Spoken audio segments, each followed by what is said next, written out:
সাইয়েদনা আবু বকর সিদ্দিক রাদিয়াল্লাহু আনহুর খেলাফত আমল চলছিল। সাইয়েদনা আবু বকর রাদিয়াল্লাহু তাআলা আনহু সেই সময় যখন তিনি খেলাফত পেলেন, নতুন যখন তিনি দায়িত্ব পেলেন, খেলাফত গ্রহণ যখন তিনি করলেন, নতুন খলিফা হয়েছেন, এই খেলাফতের সংবাদ পেয়ে অনেকে আনন্দ প্রকাশ করছে। সুন্দর একজন খলিফা আমরা পেয়েছি। কিন্তু ওই মদিনার ছোট্ট একটা গ্রামের একজন মহিলা অঝরে ঝাড়ায় কাঁদতেছে, কান্নায় সে ভেঙ্গে পড়ছে। সবাই বলল, মহিলা তুমি কান্দো কেন? ও নারী তুমি কান্দো কেন? ও মহিলা তুমি কান্দো কেন? কান্নার হেতুটা কি? সঙ্গে সঙ্গে মহিলা বলতেছে, কান্নার কারণ হলো এমন একজন ব্যক্তি খেলাফতের দায়িত্ব পেয়েছে, যে লোকটা আমার বাড়ির প্রত্যেকদিন ছাগলটা দহন করে যেত, ছাগলের দুধটা দহন করত। আজকে সে খেলাফতের দায়িত্ব পেল, কিন্তু আমার এই ছাগলের দুধটা দহন করার মতো লোক আর আমি পাবো না, এই জন্য আমি কান্দি। ওই মহিলার কান্না যখন সাইয়েদনা আবু বকরের কানে যখন সংবাদটা চলে গেছে, ওই মহিলার সামনে দাঁড়িয়ে বলছেন, মহিলা কেঁদো না, আমি খলিফার দায়িত্ব পেয়েছি, খেলাফতের দায়িত্ব পেয়েছি বলে তোমার দায়িত্ব আমি পালন করব না, ভুল কথা। আমার দায়িত্ব এটা রয়ে যাবে, আমার খেলাফতের দায়িত্ব রয়ে যাবে। জোরে বলেন সুবহানাল্লাহ। ইবনে সাকার বলেন, সিরাত গ্রন্থে এসেছে, সাইয়েদনা আবু বকর সিদ্দিক রাদিয়াল্লাহু তাআলা আনহু একটা গ্রাম ছিল, একটা পল্লী ছিল, ছোট্ট একটা মহল্লা ছিল। ওই মহল্লার প্রত্যেক ঘরে ঘরে গিয়ে সাইয়েদনা আবু বকর প্রত্যেক ঘরের ছাগলগুলোর দুধ তিনি দহন করে দিয়ে আসতেন। জোরে বলেন সুবহানাল্লাহ। আরো জোরে বলে সুবহানাল্লাহ।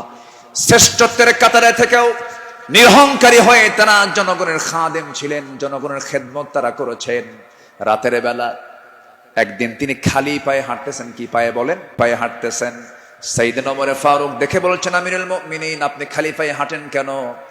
পাথরের আঘাতে আপনার চামড়া ফেটে তো রক্ত বের হয়ে যাবে, আপনি আহত হয়ে পড়বেন, রক্তাক্ত হয়ে যাবেন। তিনি বলছেন, ভাই ওমর, এই রাতের গভীর রাত্রিতে, গভীর নিশীথে আমি যদি জুতা পায়ে হাঁটতে যাই, পাথরের সাথে জুতার একটা আঘাত লাগবে, একটা শব্দ সৃষ্টি হয়ে যাবে। এই শব্দে যদি আমার নাগরিকের যদি ঘুমের ব্যাঘাত হয়, কিয়ামতের দিন আমাকে তার জন্য আসামির কাঠ গড়ায় দাঁড়াতে হবে। জোরে বলি আল্লাহু আকবার। ঢাকা থেকে নেতা আসিতেছেন চট্টগ্রাম, ঢাকা চট্টগ্রামের রোড 4 ঘন্টা বন্ধ। এমন নেতৃত্ব আমরা চাই না।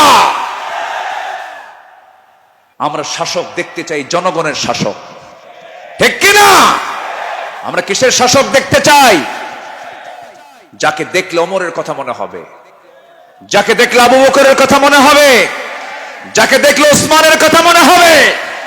একটা ওমর আল্লাহ পাক তুমি বাংলার জমিনে দিয়ে দাও। জোরে বলি আল্লাহুম্মা আমিন। সাইয়েদনা আবু বকর সিদ্দিক রাদিয়াল্লাহু তাআলা আনহু, খেলাফত মানে কি? একটা দেশের তিনি রাষ্ট্রপ্রধান।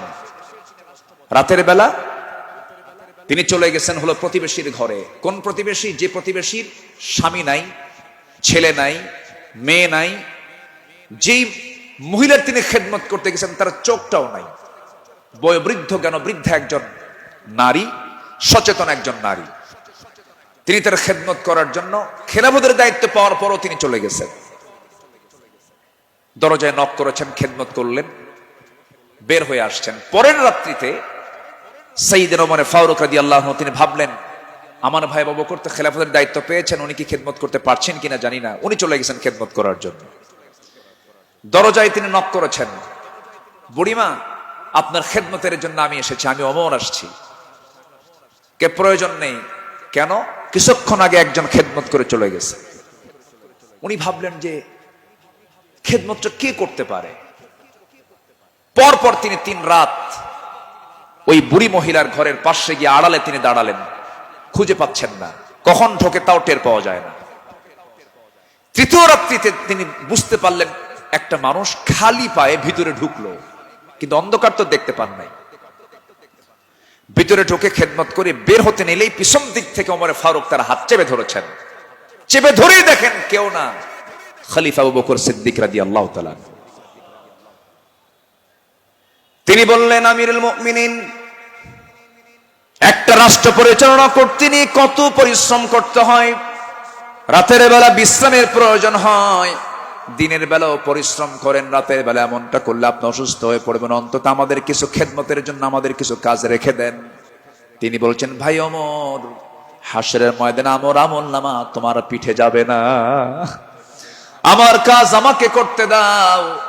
মৃত্যুর দিন পর্যন্ত তিনি ওই মহিলার খেদমত করে তিনি দুনিয়া থেকে বিদায় নিয়েছেন। দ্বিতীয় খলিফা ওমর ফারুক রাদিয়াল্লাহু তাআলা যখন খেলাফতের দায়িত্ব পেলেন, ওই মহিলা জানেন না প্রথম খলিফা ইন্তেকাল করেছেন।